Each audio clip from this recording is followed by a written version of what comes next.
Okay, ನಮಸ್ತೆ. ನಾನು ನಿಮ್ಮ ಪ್ರೀತಿಯ ಪ್ರೊಫೆಸರ್ ಮಾತಾಡ್ತಿದ್ದೀನಿ. ನಾವೀಗ ಆಲ್ರೆಡಿ ಕೊಪ್ಪಳ ಒಂದು ಊರಿನ ಒಂದು ಕಾಟ್ರಳ್ಳಿ ಕಾಟ್ರಳ್ಳಿ ಗ್ರಾಮದಲ್ಲಿದ್ದೀವಿ. ಸೊ ನಮ್ಮ ಜೊತೆ ಒಬ್ಬರು ವಿಶೇಷ ವ್ಯಕ್ತಿ ಅದಾರೆ. ಆ ವ್ಯಕ್ತಿ ಸರ್, ತಮ್ಮ ಹೆಸರು? ನಮ್ಮ ಹೆಸರು ಶಾಂತಪ್ಪ ಸರ್ ಅಂತೇಳಿ. ಸೊ ಇದಕ್ಕಿಂತ ಮುಂಚೆ ನಾವು ಅವ್ರಿಗೆ ಒಂದು ಸಮಸ್ಯೆಯಿಂದ ಬಳಲ್ತಾ ಇದ್ದರು.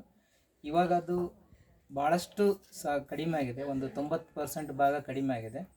ಅದನ್ನು ಸರ್ ಬಾಯಿಂದಾನೆ ಅದನ್ನು ಕೇಳೋಣ. ಸರ್, ಅದು ನಿಮ್ಗೆ ಸಮಸ್ಯೆ ಏನಾಗಿತ್ತು ಸರ್? ಮೊದಲು ಸಮಸ್ಯೆ ಏನಿತ್ತು ಸರ್, ನಾನು KS ಆಸ್ಪತ್ರೆಗೆ ಆಪ್ರೇಷನ್ ಮಾಡ್ಸೀನಿ ಸರ್. ಆಪ್ರೇಷನ್ ಮಾಡಿ 3 ದಿವಸ ಏನಿಲ್ಲ, ನನಗೆ ಇಲ್ಲಿದ್ದೈತೆ ಏನು ಅಷ್ಟು ಪೂರ್ತಿ ಕಾಲು ರಾತನ ಹೋಗ್ಬಿಟ್ಟಿದ್ವಿ. ಏನು ಹಿಂಗೆ ಹಾಕನಕ್ಕೆ ಬರ್ತಿದ್ದಿಲ್ಲ, ಹಿಂಗೆ ತಕ್ಕನಕ್ಕೆ ಬರ್ತಿದ್ದಿಲ್ಲ, ಏನೂ ಇದ್ದಿಲ್ಲ. ನಾನು 22 ದಿವಸ ನಾನು ದವಾಖಾನೆಗೆ ಅದೀನಿ ಅಂದ್ರೂ ಏನು ಒಂದು ಗುಂಜಿಷ್ಟು 1% ನಾನು ಕಡಿಮೆ ಆಗಿದ್ದಿಲ್ಲ. ನಾನು ಮನೆಗೆ ಏನು ಡಿಸ್ಚಾರ್ಜ್ ಮಾಡ್ಸ್ಕೊಂಡು ಬಂದಿವಲ್ಲ, ಮನೆಗೆ ಬಂದಮೇಲೆ ನಮ್ಮ ಅಣ್ಣರು ಹಿಂಗೆ ಕರ್ಕೊಂಬರ್ತೀನಿ ಇದು ಮಾಡೋಣ ಅಂದ್ರೆ ಕರ್ಕೊಂಬಂದ್ಬಿಡ್ರಿ ಅಂತ ಒಂದೇ ಮಾತು ಕೇಳಿದೆ ನಾನು. ನೀವು ಮೇಡಮ್ ಅವರು ಬಂದಮೇಲೆ ಬೆಡ್ ಹಿಂಗೆ ತೊಗೋಬೇಕು, ಬಂದು ಇದು ಮಾಡೋಣ ಅಂದ್ರಿ. ತೊಗೊಂಬಿಡೋಣ ಸರ, ಮತ್ತು ಇಷ್ಟ ಲಕ್ಷಗಟ್ಟಲೆ ಕೊಟ್ಟು ಅಲ್ಲಿ ದವಾಖಾನೆಗೆ ಹಾಳಾಗಿದ್ವಿ. ಇಟ್ಟು ಮಾಡ್ಕೊಂಡು ಅನುಕೂಲ ಆಗುತ್ತೆ ಅಂತ ತಗೊಂಬಿಡೋಣ ಸರ್ ಅಂತ ಹೇಳಿ ನಿಮ್ಮ ಬೆಡ್ ಯೂಸ್ ಮಾಡಿದ ಮೇಲೆ ನಾನೀಗ 1 ತಿಂಗಳು ಆಯ್ತು ಯೂಸ್ ಮಾಡಿ. 1 ತಿಂಗಳ ಮ್ಯಾಗ 4 ಆಲ್ಮೋಸ್ಟ್ ಆಲ್ 1 ತಿಂಗಳ ಮೇಲೆ 5 ದಿನ ಆಯ್ತು ರೀ ಸರ್. ಈಗ 90% ಅಂದ್ರೆ ಪೂರ್ತಿ ಜೀರೋದಾಗ ಇದ್ದದ್ದು 90% ಆರಾಮಾಗಿದೆ sir.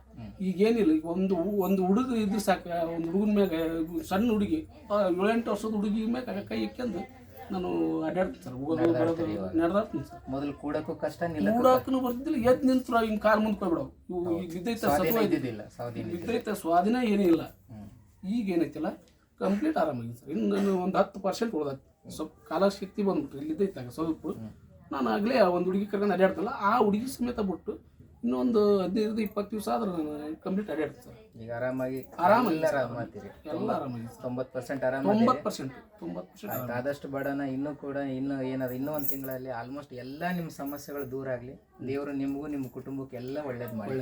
Sir. Thank you sir. Thank you.